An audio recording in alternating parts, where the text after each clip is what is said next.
नमस्कार, मी सुद्धा महाराष्ट्र खबर न्यूज मध्ये आपल्या सगळ्यांचं स्वागत. बीडच्या केज तालुक्यात माणुसकीला काळीमा फासणारी एक अत्यंत संतापजनक घटना समोर आली.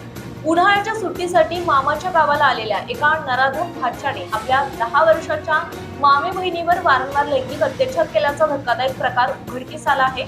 युसुफ वडगाव पोलीस ठाण्याच्या हद्दीमध्ये घडलेल्या या घटनेमुळे संपूर्ण जिल्ह्यात संतापाची लाट पसरली. मिळालेल्या माहितीनुसार पीडितेचे आई वडील रात्रीच्या वेळी शेतात पिकाला पाणी देण्यासाठी गेले होते. घरात 10 वर्षांची चिमुरडी एकटीच आहे हे पाहून नराधम भाच्याची नियत फिरली. त्याने संधी साधून घरात प्रवेश केला आणि बहिणीच्या नात्याला विसरून तिच्यावर अत्याचार केला. आई वडील शेतातून घरी परतण्यापूर्वीच हा आरोपी तिथून पळून गेला. पीडित मुलीने धीर धरून घडलेला सर्व प्रकार आपल्या आईला सांगितला. या तक्रारीतून एक अतिशय धक्कादायक माहिती समोर आली. हा अत्याचार केवळ एकदाच झाला नसून आरोपी मागील 5 महिन्यांपासून या चिमुरडीचे लैंगिक शोषण करत होता.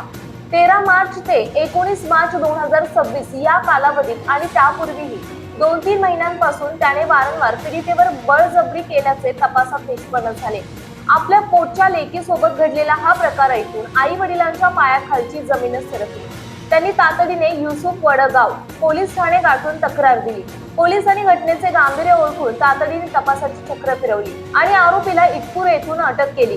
पोलिसांनी नराधम भाच्यावर पोक्सो कायद्याअंतर्गत आणि लैंगिक अत्याचाराचे गंभीर गुन्हे दाखल केले आहेत.